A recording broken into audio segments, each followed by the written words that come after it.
With those technical details out of the way, it's time to start choosing affiliate products and schemes.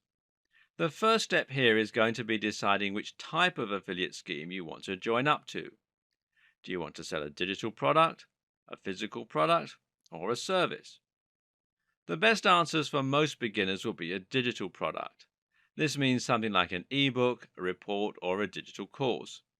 There's no cost associated with the production, storage, or delivery here, and as such, the product creator gets a much bigger slice of the profit.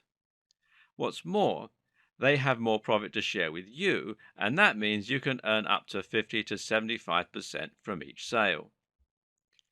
To find these products, you should look at an affiliate network such as JVZoo, which you can find here at jvzoo.com, ClickBank, which you can find here at clickbank.com, CJ Affiliate by Conversant. Now, this used to be called Commission Junction, and you can find out more at cj.com, and WSO Pro, which you can find here at warriorplus.com/WSO Pro.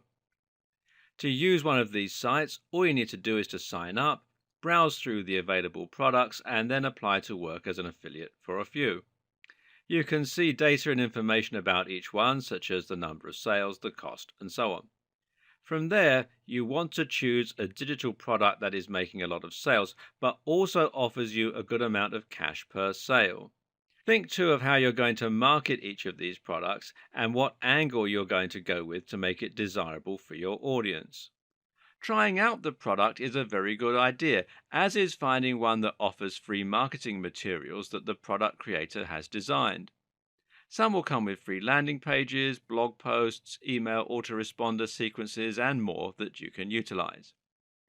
Promoting digital products means you make more money per sale, and it means there's less that can go wrong.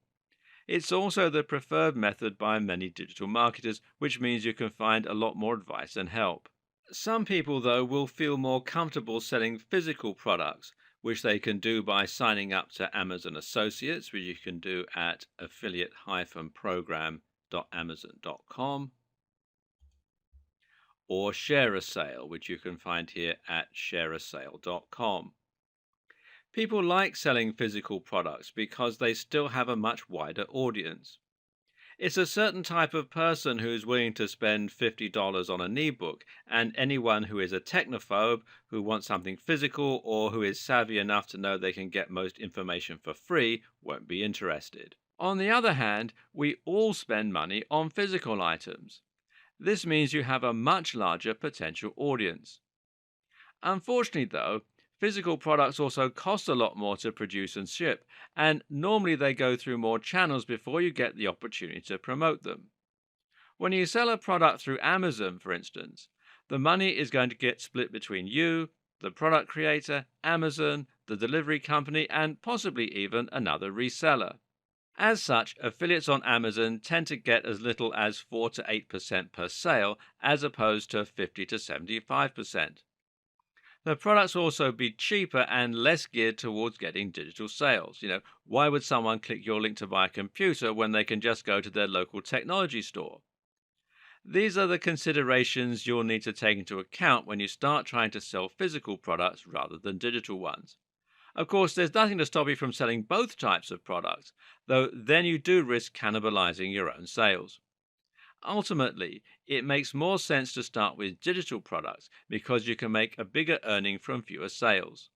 When you're not yet getting the sheer volume of visitors you need to make hundreds of sales, selling digital products is still the quicker route to making more money. Finally, you can look at selling services or memberships. These will often provide you with what are known as lifetime commissions. For instance, if you can get people to sign up to a gambling site, then you might be able to earn commission from them for the lifetime of their membership. Get enough of these and you'll be set for life. But, of course, there are unique challenges here too. There are far fewer of these sorts of affiliate schemes, for obvious reasons, and normally the best way to find them is to visit the sites in person. This means you can end up with lots of separate accounts, and in turn, things can get a little fiddly.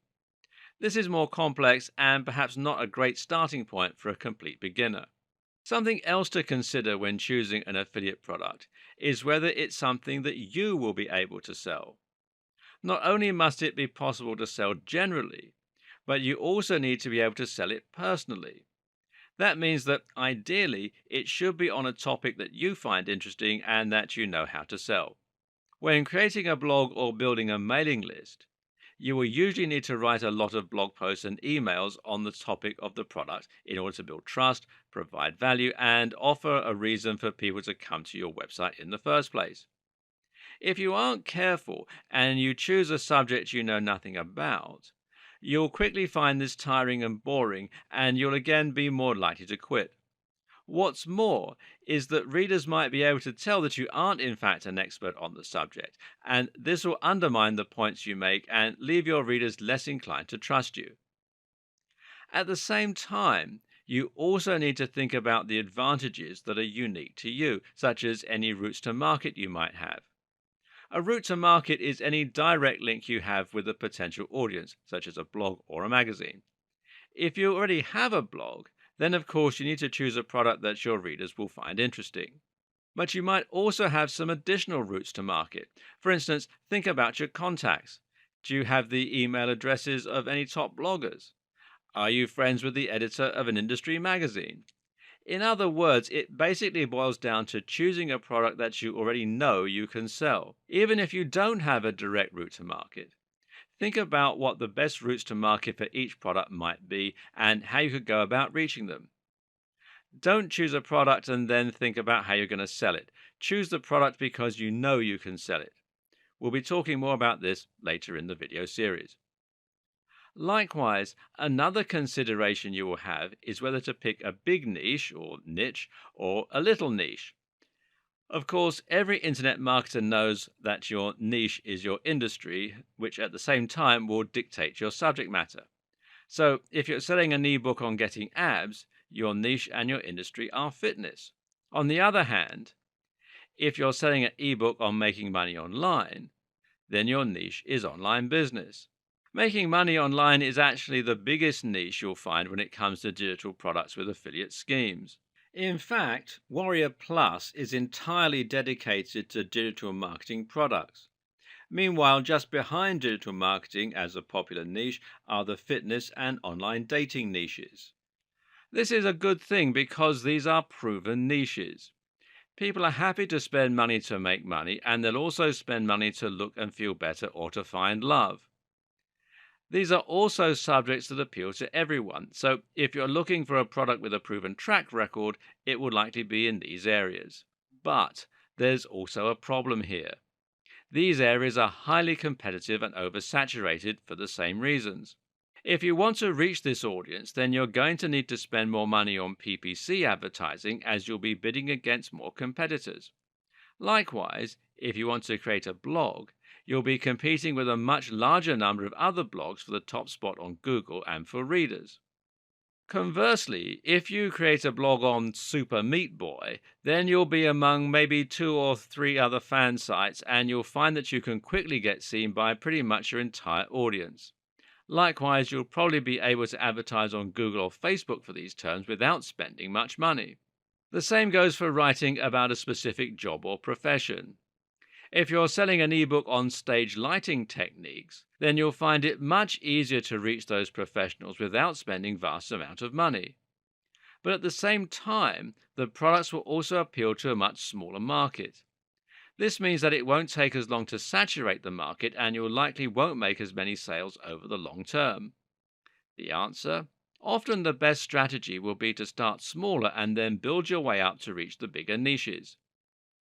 Another option is to choose an affiliate product that aims at a smaller cross-section of a much larger niche. For instance, fitness for the over 50s is a much smaller chunk of the larger fitness niche. The same goes for digital marketing for students. One more consideration, though, is who the target demographic is and specifically how much disposable income they have. In this regard, aiming at the over 50s makes more sense than aiming at students. Something you might be asking yourself at this point is why a digital product manufacturer would be willing to give away 75% of their profits. What's in it for them? To understand this, it's worth considering the power of scaling up. Sure, they're only making 25% per sale, but if they have 20 affiliates selling 100 copies of their item a day, they're still going to make far more than any of those individual affiliates. More importantly, they'll be able to earn much, much more than they would selling the product on their own. The more commission the affiliates offer, the more people will come on board versus other products, and that means they'll be able to continually scale up their profits. And anyway, they're probably still making money from their own marketing activities where they'll be making 100% per sale. The sales they get from you are all on top of their earnings.